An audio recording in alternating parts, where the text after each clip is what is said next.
students, welcome to my channel. Hope you all are fine. So our today's topic is soil. Now as you all know that मैं अपनी agriculture series चला रही हूँ. As previous video was for basic agriculture, like what are the different revolutions which took place at that time in the starting of the 18th and 19th century, through which the agricultural development took place. Now our topic is soil, but before starting this topic I want to tell you कि agriculture जो एक field है, वो एक professional field है. उसके बहुत सारे उसमें ब्रांचेस होती है, जिससे उसमें एग्रोनॉमी होता है, हॉर्टिकल्चर होता है और सॉइल साइंस होता है. सॉइल साइंस के अंदर हम सॉइल की सिस्टमेटिक स्टडी करते हैं. तो आज जो हमारा टॉपिक है सॉइल, पहले वीडियो में हमने एग्रीकल्चर के बारे में पढ़ा था, तो उसमें हम क्रॉप्स को ग्रो कराते हैं. तो उसके लिए सबसे इंपॉर्टेंट जो फैक्टर होता है वो है सॉइल. तो जो ये पहला फैक्टर है क्रॉप्स को ग्रो करने का, तो आज हम इसको स्टार्ट करते हैं. अब ये सॉइल होता क्या है? तो ये एक डायनेमिक नेचुरल बॉडी है. It is a dynamic natural body जो एक 3 डायमेंशनल स्ट्रक्चर है, जो mineral matters, organic matters, different minerals और बहुत सारे जो लिविंग फॉर्म्स होते हैं, जैसे अर्थवर्म होता है, वो सबसे मिलके कंपोज होता है, वो सबसे मिलके बनता है. क्या? सॉइल. सॉइल किन किन चीजों से मिलके बना हुआ होता है? Minerals, organic materials and living forms. Living forms means जो इंसेक्ट्स होते हैं, जैसे अर्थवर्म को हम फार्मर का फ्रेंड बोलते हैं. अब ये जो सॉइल है, ये लैटिन वर्ड से लिए एक टर्म है सोलम, जो कि लैटिन टर्म है, एक लैटिन वर्ड है, उससे सॉइल ओरिजिनेट हुआ है. सॉइल वर्ड ओरिजिनेट हुआ है लैटिन वर्ड सोलम से, जिसका मतलब होता है फ्लोर. अब हम सॉइल साइंस में 2 टर्म पढ़ते हैं, एडिफोलॉजी और पोडोलॉजी. एडिफोलॉजी और पोडोलॉजी 2 ग्रीक वर्ड से मिलके बनी है. मतलब एडिफोस और लॉगस मिलके बना एडिफोलॉजी, जिसका मतलब होता है सॉइल एंड डिस्कोर्स, और पोडोलॉजी मिलके बना पेडॉन और लोगस से. पेडॉन का मतलब होता है सॉइल और लोगस का मतलब होता है स्टडी. जो फादर ऑफ पोडोलॉजी और फादर ऑफ सॉइल साइंस है, वो है वीवी डॉकुचे. ये है father of pedology and soil science. फिर हम देखते हैं कि सॉइल का फॉर्मेशन कैसे होगा. तो लिसन स्टूडेंट्स, जब हमने ये प्राइमरी और अपनी सेकेंडरी क्लासेस में स्कूल्स में पढ़ा हुआ है कि जब रॉक्स और जो मिनरल्स होते हैं, मतलब जो खनिज पदार्थ होते हैं और जो चट्टानें होती है, उनकी जब वेदरिंग होती है तो उससे सॉइल का फॉर्मेशन होता है. तो what leads to soil formation? Weathering of rocks and minerals leads to soil formation. फिर ये जो सॉइल फॉर्मेशन का प्रोसेस होता है, ये बहुत ही स्लो प्रोसेस होता है. 1 इंच ऑफ सॉइल, मतलब जो टॉप सॉइल का जो 1 इंच रहता है, उसको बनने में 200 से 1000 साल लग जाते हैं. फिर हमको पता है कि जब कोई चीज का इनोवेशन होता है, जब किसी चीज में कोई स्टडी होती है, तो बहुत सारे scientists they come forward and they use to give their opinion according to that topic, according to their research on that topic. तो यहाँ जोफ और जो एच जेनी है, इन्होंने कुछ बोला था. इन्होंने क्या बताया था कि जैसे हमने पढ़ा कि हमने अपने पहले वीडियो में पढ़ा था कि हम क्रॉप्स को, प्लांट्स को एग्रीकल्चर में ग्रो कराते हैं. अब हम पढ़ रहे हैं कि जो सॉइल है वो एक प्रिंसिपल, बहुत फर्स्ट फैक्टर है, जिससे बिना सॉइल के तो हम ग्रो नहीं करा सकते. हालांकि हाइड्रोपोनिक्स एक टेक्निक है जिसमें हम सॉइललेस कल्चर से प्लांट का ग्रो कराते हैं, पर इंडिया में 70% जो पॉपुलेशन है वो तो सॉइल के थ्रू ही हम क्रॉपिंग करते हैं. तो जो इन्होंने ये बताया, ये दोनों साइंटिस्ट ने जो सॉइल फॉर्मिंग फैक्टर्स होते हैं उनके बारे में बताया. तो जोफ के हिसाब से 2 तरीके के सॉइल फॉर्मिंग फैक्टर्स होते हैं, पैसिव फैक्टर और एक्टिव फैक्टर. पैसिव फैक्टर में आते हैं पेरेंट मटेरियल, मतलब वो मटेरियल जिससे टूट के सॉइल बनता है. टोपोग्राफी, मतलब वो स्ट्रक्चर कैसा है उस रॉक या मिनरल का जिससे टूट के बन रहा है सॉइल, और टाइम या एज ऑफ लैंड. फिर एक्टिव फैक्टर में आता है क्लाइमेट और ऑर्गेनिजम्स, मतलब जो बायोस्फीयर है वो एक्टिव फैक्टर्स में आते हैं. फिर एच जेनी ने क्या कहा था, उसके हिसाब से उसने ट्रिक दी थी सॉइल फॉर्मिंग फैक्टर्स के जो इक्वेशन है उसको याद रखने की, कि S equals to F clorpt CLORPT.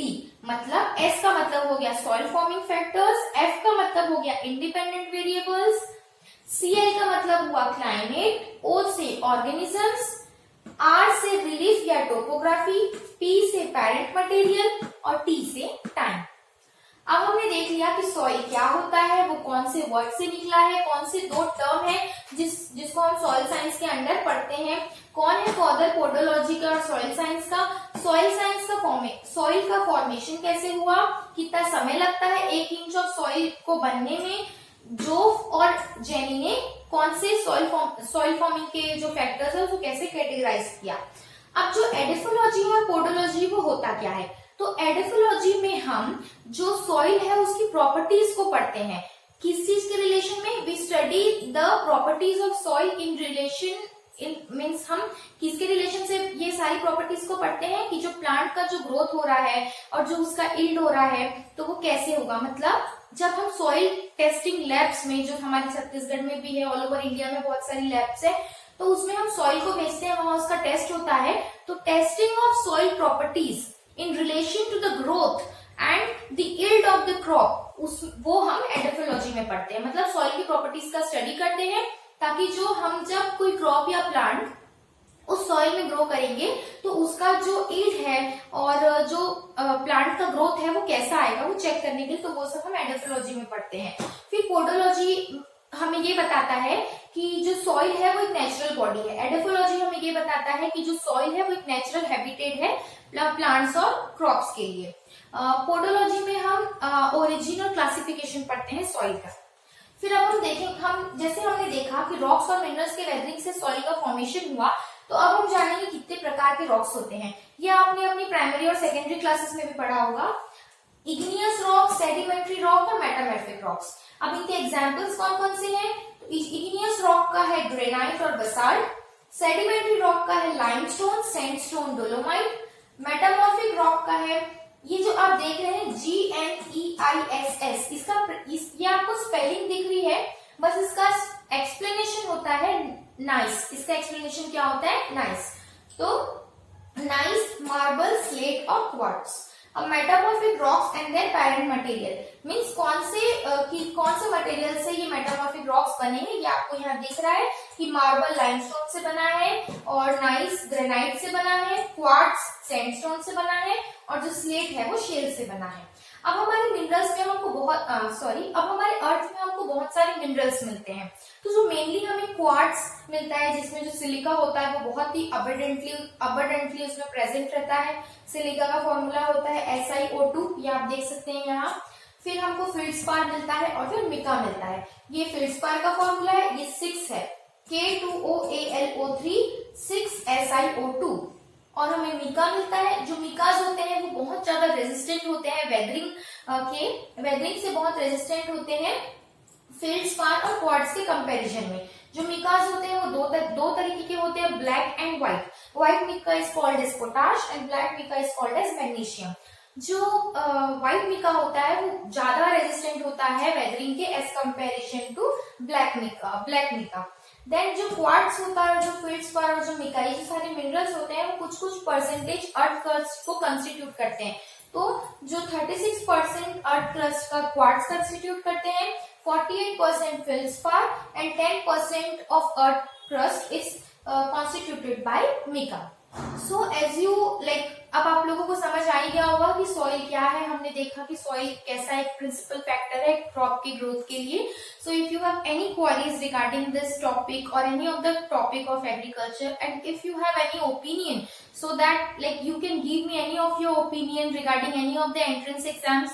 If you want to if you want me to discuss here in this YouTube platform for the other students, those who are not knowing about the other entrance exams regarding agriculture subjects or the different subjects, so you can freely ask in the comment section below. You are free to give your opinions in the comment section so that your topics will be selected by me and I will present your topic, I will discuss your topic in the videos. So thank you, stay tuned.